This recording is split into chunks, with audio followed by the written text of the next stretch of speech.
అసలు మీ లోపల అసలు హిందువులేనా మీరు? నాకు అర్థం కాలే. మీ లోపల హిందూ రక్తం ప్రవహిస్తుందా?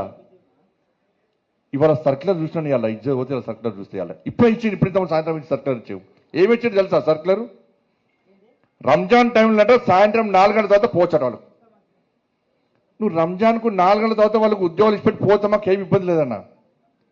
కానీ నా అయ్యప్ప ఏం పాపం చేసిండు? అయ్యప్ప స్వాములు ఏం పాపం చేసిండన్నా? నా అయ్యప్ప ఏం పాపం చేసిండన్నా? మధ్యాహ్నం దీక్ష తీసుకొని అయ్యప్ప మాల తీసుకొని మధ్యాహ్నం ఆఫీస్కి పోతే టిఫిన్ బాక్స్లో పోయి తినరాదు, అప్పుడప్పుడు వంట చేసుకొని మడితో తినాల్సి వస్తుంది. అవునా కదా?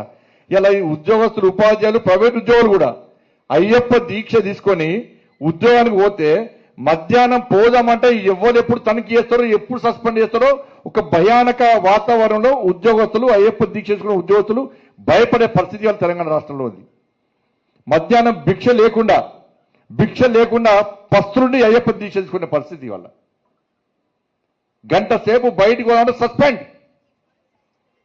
మరి ఏ పాపం చేసిన అయ్యప్ప? ఆంజనేయ స్వామి దీక్ష చేసుకుంటే మాల ధరిస్తే వాళ్ళకు ఎగ్జామ్షన్ ఏం లేదు, భవానీ దీక్ష చేసుకుంటే వాళ్ళకు ఏం లేదు, శివమాల ఇప్పుడు శివరాత్రి వస్తుంది, శివమాల చేస్తే వాళ్ళకి ఎగ్జామ్షన్ లేదు. మరి సర్కార్ ఒక్కరికైనా అంటే హిందువుల పరిస్థితి తెలంగాణ రాష్ట్రంలో బిడ్డ బతికేంది వాళ్ళ హిందువుల పరిస్థితి.